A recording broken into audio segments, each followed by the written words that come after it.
jadi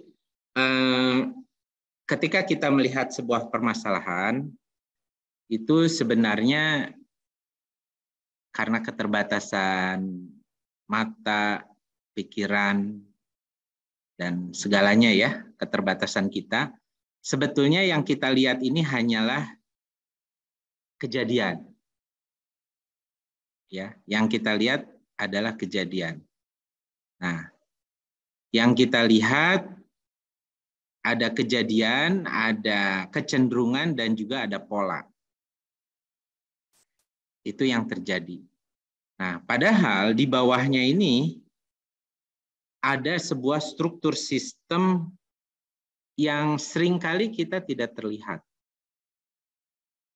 Nah, makanya kita sering melihat orang bereaksi menggunakan solusi pemadam kebakaran. Ya, begitu ada kejadian, reaksinya berupa strategi pemadam kebakaran. Segera padamkan, segera selesaikan. Ya. Nah, tapi kita sering menemukan setelah diselesaikan muncul masalah baru yang justru lebih besar dari masalah sebenarnya. Akhirnya kita bingung. Kita sudah selesaikan, tapi muncul lagi masalah baru. Kita selesaikan, muncul lagi masalah baru. Nah, itu yang kita alami sehari-hari. Ya, jadi sistem dinamik sebetulnya aplikasi dari sistem thinking. Jadi kita mulai dari sistem thinking dulu. Yang ada di hadapan kita ini sekarang adalah sistem thinking. Jadi sistem thinking adalah berpikir berdasarkan sistem. Jadi berpikir berdasarkan sistem, bukan berpikir berdasarkan kejadian, atau bukan juga berpikir berdasarkan kecenderungan dan pola. Ya. Nah, kita kadang-kadang berpikir keras ya, melihat ini kecenderungannya bagaimana, polanya bagaimana, dan kita menyelesaikan solusi berdasarkan kecenderungan dan pola itu. Tapi seringkali kita salah strategi. Ya. Kita salah strategi. Contoh misalnya kita punya kegiatan usaha. Kita sudah melakukan, ya kita pasti lihat pola ya. Oh oke. Berbagai teori pemasaran kita pakai. Ya. Ada diferensiasi, kemudian ada katakanlah diskon misalnya ya. Ada marketing, ada berbagai teknik kita lakukan dengan melihat pola dan kecenderungan. Tapi ternyata hasilnya tidak menggembirakan. Jualan kita nggak laku. Kita frustasi. Ya.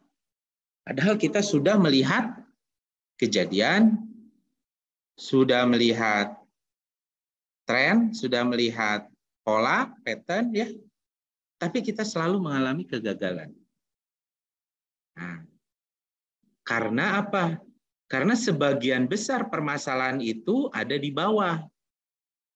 Bersembunyi dia. Ya. Dia bersembunyi. Nah, sistem thinking berusaha untuk membongkar, membuatnya menjadi terang benderang. Oke, itu ya tujuan kita pada pagi hari ini. Kemudian ya kesimpulannya adalah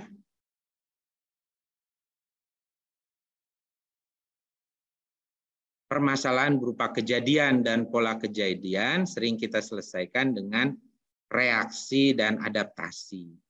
Tapi ini berakhir dengan kegagalan. Maka kita belajar sistem thinking, yaitu permasalahan berupa struktur sistem yang seringkali tidak terlihat, kita selesaikan dengan desain solusi berdasarkan struktur sistem. Nah, di sini ada kata kunci desain. Kita memang mendesain ya. Jadi kita memang mendesain menggunakan sistem thinking. Nah, memang di sini kita perlu ya memahami struktur dan perilaku sistem yang nanti akan kita praktekkan menggunakan CLD. Kemudian di sini, nah ini juga sering terjadi. Karena wawasan kita yang sempit, ada masalah. Maka kita, misalnya ruangan kita sempit, kita dorong saja ini supaya luas. Kita tidak tahu bahwa ada efek domino. Ya. Nah, seharusnya kita tidak sesempit itu. Kita harus melihat permasalahan secara luas. Ya. Sehingga kita tahu kalau kita mendorong ini, kita yang akan tertimpa begitu. Nah, tapi sama seperti tadi fenomena gunung es, kita terjebak di sini. Ya. Di wawasan kita yang sempit. Nah, membongkar gunung es itu kan pada dasarnya adalah memperbesar wawasan. Jadi wawasannya ingin kita perbesar sehingga kita terhindar dari kesalahan-kesalahan. Nah, baik, kita sudah menyimpulkan dua hal. Yang pertama, kita menyadari bahwa ada permasalahan yang tidak terlihat. Permasalahan yang tidak terlihat itu adalah berupa struktur sistem. Jadi bukan hanya sistem saja, tapi struktur sistem. Apa itu struktur sistem? Struktur sistem itu terbagi menjadi dua,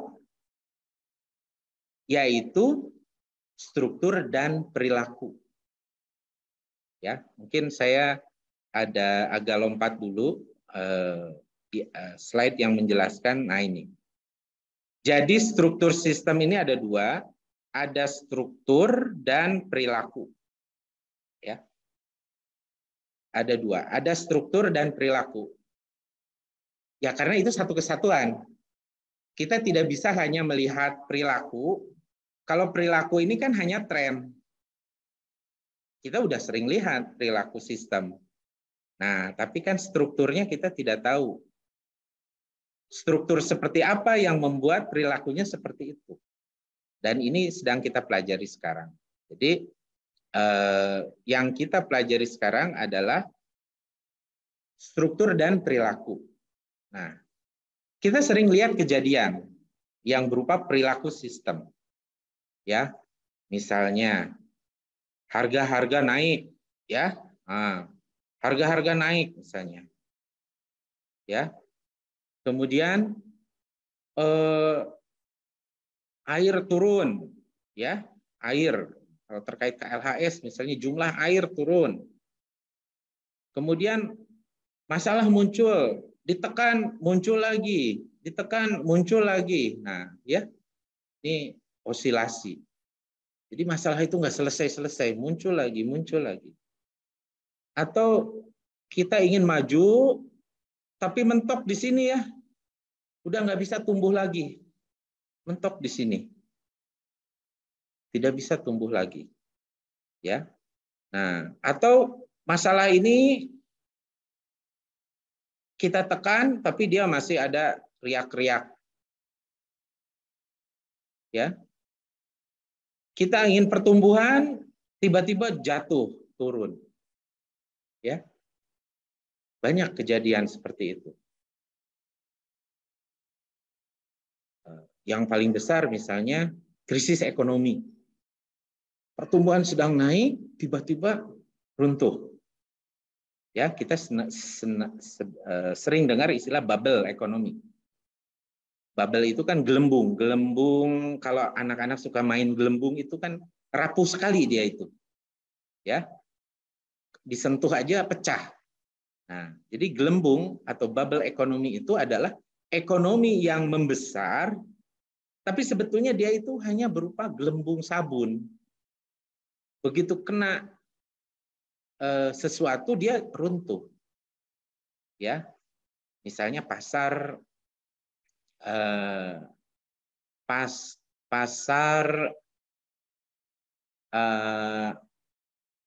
infrastruktur dan pasar perumahan di Cina, ya. Kejadian 2 tahun yang lalu, banyak satu kota apartemennya ratusan, isinya kosong karena dia bubble ekonomi. Jadi salah prediksi, ya. Nah, kalau di kita tanah-tanah di pusat kota itu sekarang banyak yang kosong karena harganya terlalu tinggi, jadi orang tidak mau. Justru yang padat itu di pinggiran, di Jabodetabek, ya, kalau di Bandung di sekitar di periferalnya. Justru di tengah kota ini kosong. Nah, ini kan satu kejadian yang kolaps, ya. Pasar properti di tengah kota kolaps. Nah, jadi banyak kejadian-kejadian yang ada di masyarakat yang bisa kita polakan, ya. Nah, sekarang masalahnya adalah kalau polanya seperti itu, sebetulnya struktur sistemnya bagaimana? Nah, jadi dalam struktur sistem kita mengenal ada yang disebut dengan panah. Nah, panah ini adalah hubungan sebab akibat, ya. Jadi populasi, ada kelahiran. Ya, tidak mungkin ada kelahiran kalau tidak ada orang. Populasi ini kan orang. Begitu ada orang, maka ada bayi lahir. Tidak ada orang, tidak mungkin ada bayi lahir. Lahir dari mana? Ya. Nah, jadi kita bisa yakin hubungan sebab akibatnya adalah populasi akan menyebabkan kelahiran. Dan kita beri tanda positif, artinya dia menambah.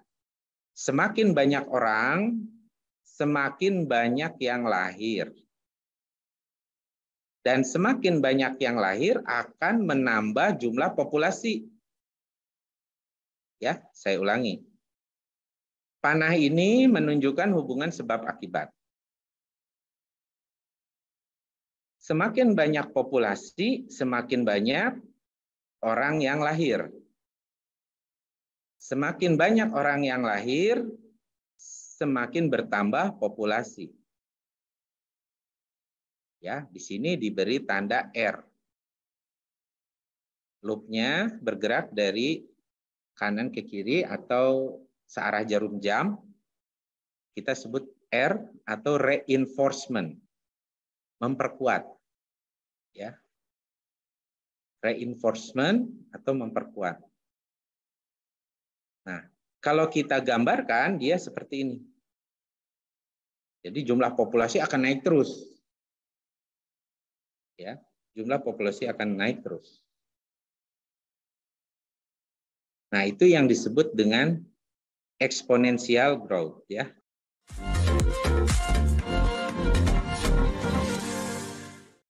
Tadi contoh di sini, ya. Ada hujan turun, masuk, ya. Kemudian ada rencana pembangunan, ada pembangunan. Nah, ada kebutuhan air, ya. Nah, jadi kebutuhan air, contoh misalnya PDAM, ya. Nah, jadi di sini kita bisa melihat ada sebuah kapasitas PDAM yang terus naik, ya. Nah, ada PDAM yang terus naik, ini contohnya. Nah, jadi loop tadi memang kalau contoh yang ini, dia loopnya dia hanya dua komponen, ya. Kita lihat ini hanya 2 komponen, kelahiran dengan populasi. Tapi kalau dia komponennya banyak, selama dia siklusnya masih R atau reinforce, dia akan memiliki pola yang sama, yaitu exponential growth, ya. Kemudian sekarang yang turun. Jadi jumlah populasi bertambah, ya pasti jumlah yang meninggal juga bertambah karena orangnya banyak. Ya, dari 1.000 penduduk yang meninggal 10. Kalau dari 1 juta penduduk kan tidak mungkin 10, bisa jadi 100 orang. Nah, jadi semakin banyak populasi yang meninggal semakin banyak. Tapi kalau ada yang meninggal, populasi akan berkurang. Ini negatif. Nah, begitu siklusnya adalah B, di sini B lambangnya ya. B ini adalah balancing, maka dia akan turun. Ya.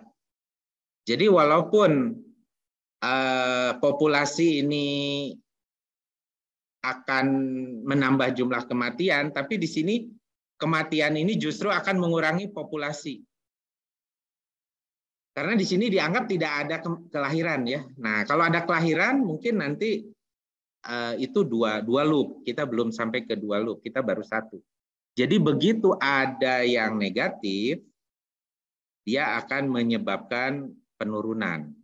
Nah, tadi Bapak Ibu sudah menyebutkan contohnya ya. Jumlah hutan yang berkurang. Ini kan jumlah hutan, ini penebangan. Ya, semakin banyak hutan, semakin banyak peluang penebangan kan. Semakin luas hutan, kejadian penebangan akan semakin tinggi. Nah, begitu dia ditebang, jumlah hutan kan berkurang. Dia akan seperti ini. Ya. Kemudian ini contohnya. Jadi di sini ada penyimpanan air ya. Nah, tapi karena ada risiko banjir, maka dari reservoir ini dikeluarkan. Misalnya bendungan ya. Nah, bendungan ini dia akan dikeluarkan. Dia akan dikeluarkan. Jadi ada satu kondisi ya, ada satu kondisi yang dari bendungan ini dikeluarkan sehingga mengurangi jumlah bendungan. Maka air di bendungan untuk kasus ini akan turun. Karena ya ada alasan tertentu sehingga isi bendungan dikeluarkan, dia akan turun. Nah, kasus yang lain tadi juga sudah disebutkan ya, banyak penurunan daya beli ya, kemudian juga penurunan jumlah sawah, penurunan sumber daya alam. Oke. Nah, sekarang ada dua ini ya. Ada 2 di sini populasi rusa, ada kelahiran. Jadi sebetulnya kelahiran rusa ini naik dia asalnya. Sampai suatu saat rusanya terlalu banyak, maka populasi rusa yang terlalu banyak akan mengurangi ketersediaan makanan. Ya. Jadi karena populasi rusa yang sangat banyak, ada negatif. Ada satu siklus negatif. Nah, ketika ada siklus negatif, dia kurvanya turun. Sehingga ini seperti huruf S ya. Nah, memang S itu kan begini, kalau ini S-nya dia gini ya. Nah, tapi disebut juga dengan kurva S. Jadi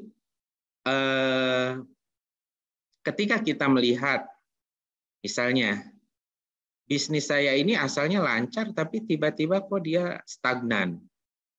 Nah, berarti kita harus melihat ada satu balancing di sini. B ya. Kita ulang lagi ya tadi ke diskusi awal. Jadi dalam diskusi awal kita katakan ketika kita melihat suatu masalah yang kita lihat hanya fenomena gunung es. Yang kita lihat adalah kejadian, pola dan kecenderungan. Jadi yang kita lihat ini hanya bagian sini saja. Nah, padahal solusi sebenarnya kalau kita bisa membuat struktur sistemnya. Nah, contoh misalnya, bisnis kita kok tiba-tiba terhambat. Ya, Nah, kita harus yakin pasti ada satu struktur sistem yang balancing. Ya. Contoh misalnya di sini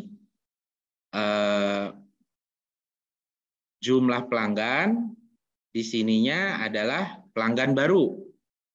Nah, jumlah pelanggan baru kan bertambah terus.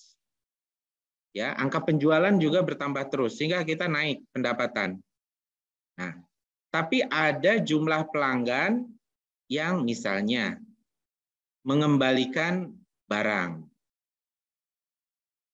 atau yang tidak puas. Ya. Nah, nanti jumlah pelanggan berkurang. Jadi pasti ada satu siklus yang balancing, yang negatif. Nah, jadi saya ulang lagi ya supaya urutannya jelas. Ketika kita melihat suatu masalah dan bentuk masalahnya ini adalah pembatasan pertumbuhan, ya, kita harus yakin bahwa ada satu struktur balancing. Kita harus yakin bahwa ada satu struktur negatif. Nah, tugas kita adalah mencari tahu apa penyebabnya dan kita coba gambarkan. Nah, itu ya. Kemudian di sini ada contoh yang lain. Ini masih tadi tentang reservoir ya. Jadi reservoir ini akan ditambah terus dengan adanya pembangunan reservoir tentunya. Tapi ada juga pengurangan akibat pengendalian banjir. Sehingga nanti bentuknya dia kurva S ya. Dan banyak contoh-contoh lain ya. Misalnya ada intensifikasi pertanian. Intensifikasi pertanian, tapi kemudian pertaniannya ini tidak naik lagi. Stagnan.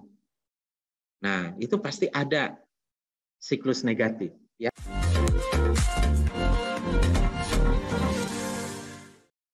Osilasi. Ya, ini kan osilasi dia. Osilasi ya. Nah, osilasi. Jadi masalah ini kok makin lama makin besar. Ya. Diselesaikan masalahnya turun, naik lagi.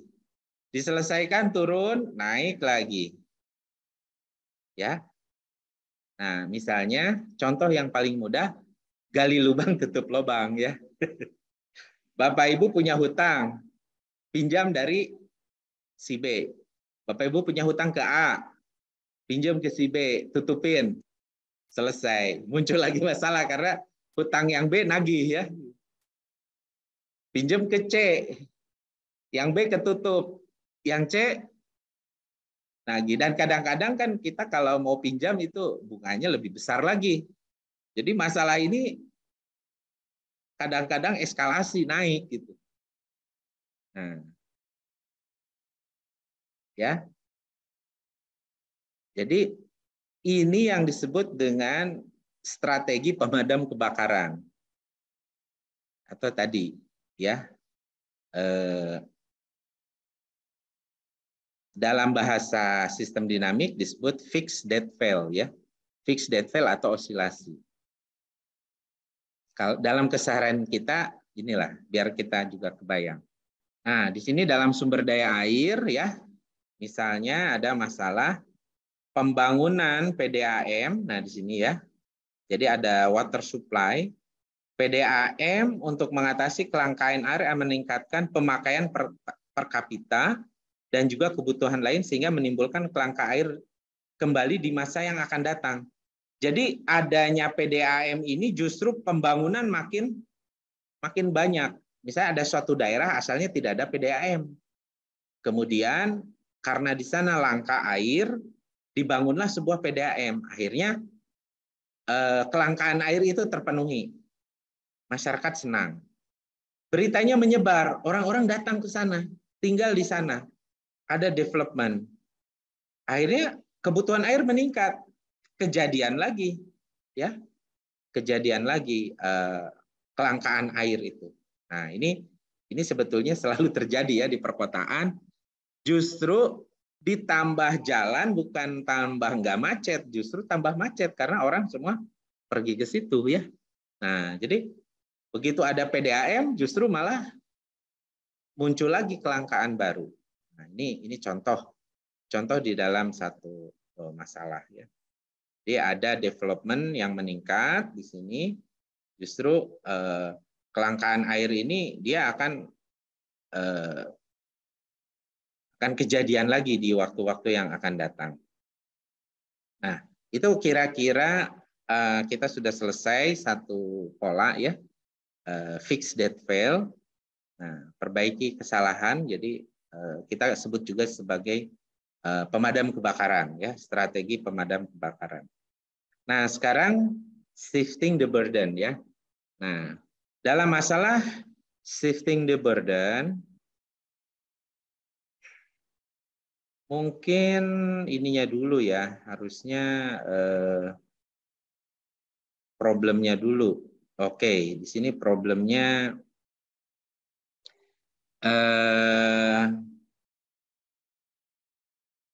oke. Ini saja contohnya ya. Nah, ini contohnya. Contoh masalah adalah pemberian subsidi pertanian yang intensif akan berdampak negatif kepada lingkungan dan sumber daya alam.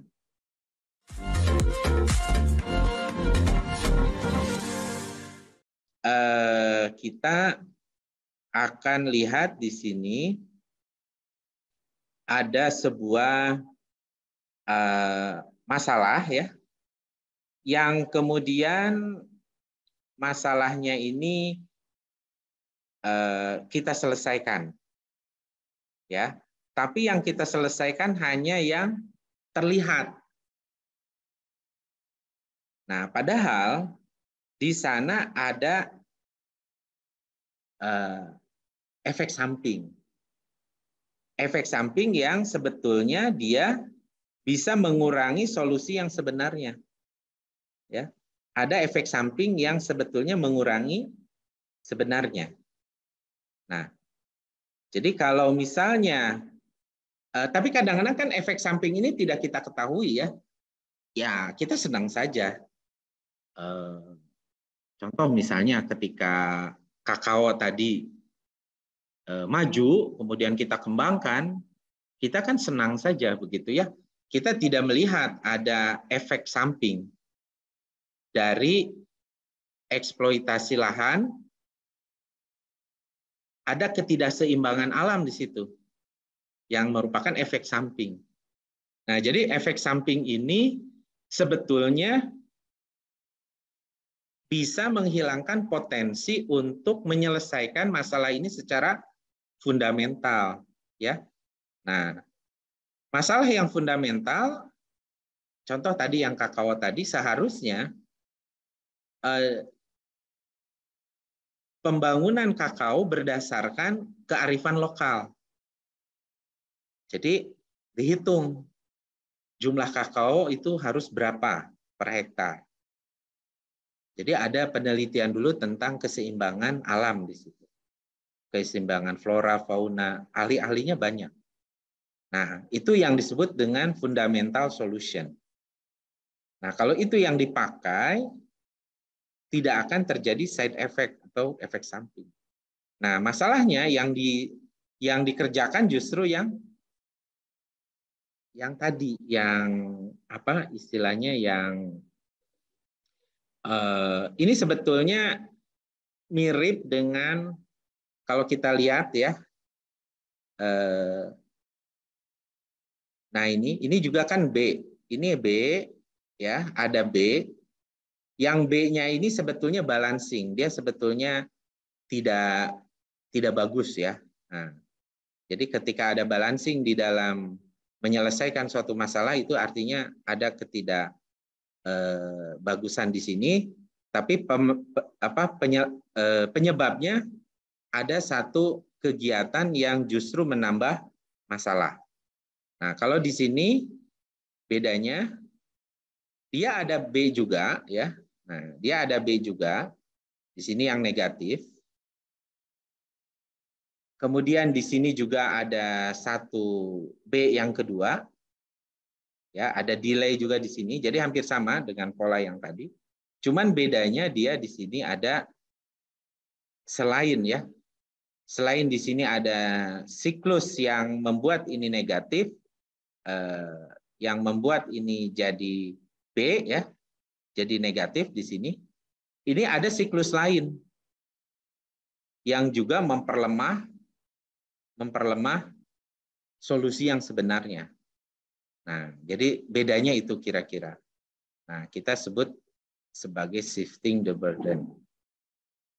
Dalam masalah bertipe shifting the burden, masalah diselesaikan dengan solusi mengatasi gejala B1, namun melupakan solusi yang lebih mendasar. Nah, ini. Ya. Side effect dari shifting the burden bisa bersifat permanen, sehingga sulit diselesaikan dan dapat menutupi masalah yang sebenarnya. Nah, jadi besarnya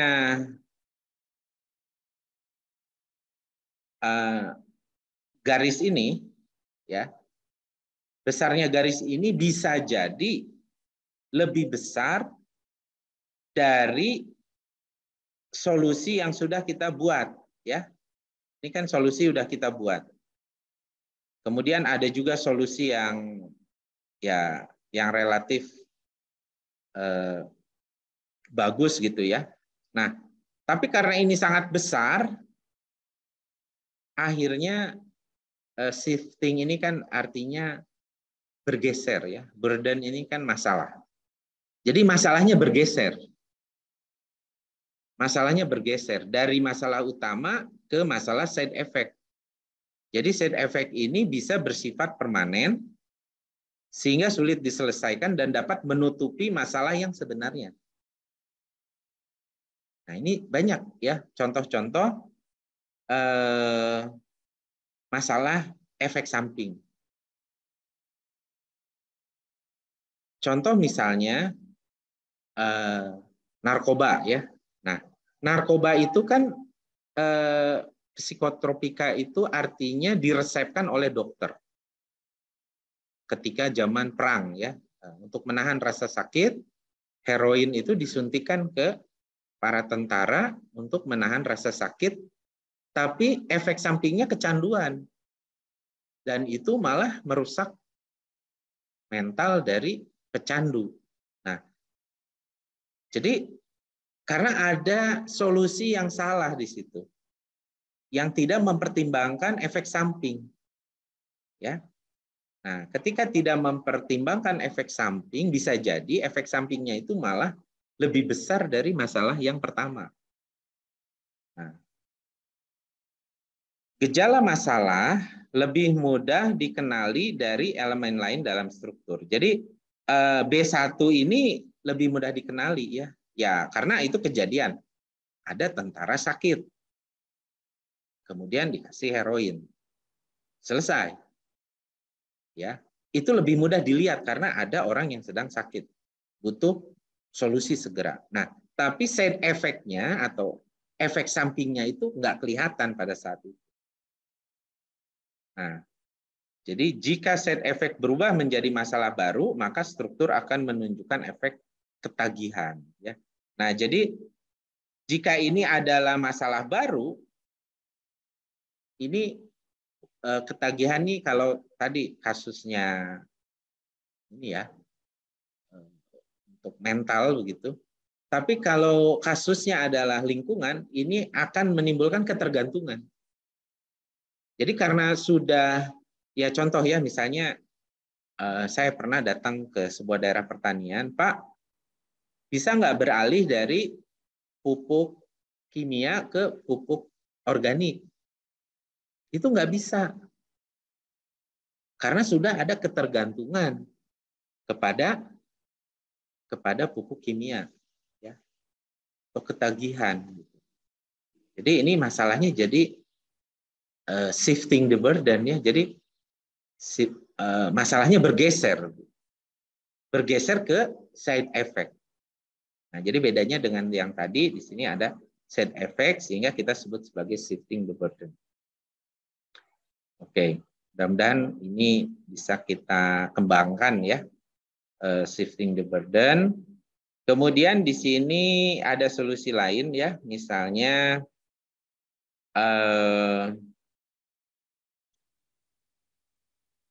nah, jadi usaha ketika kita menyelesaikan masalah dengan cepat ya, itu akan melemahkan kapasitas kita untuk menyelesaikan masalah kita sendiri. Nah, nanti masalahnya itu akan turun naik, tidak akan selesai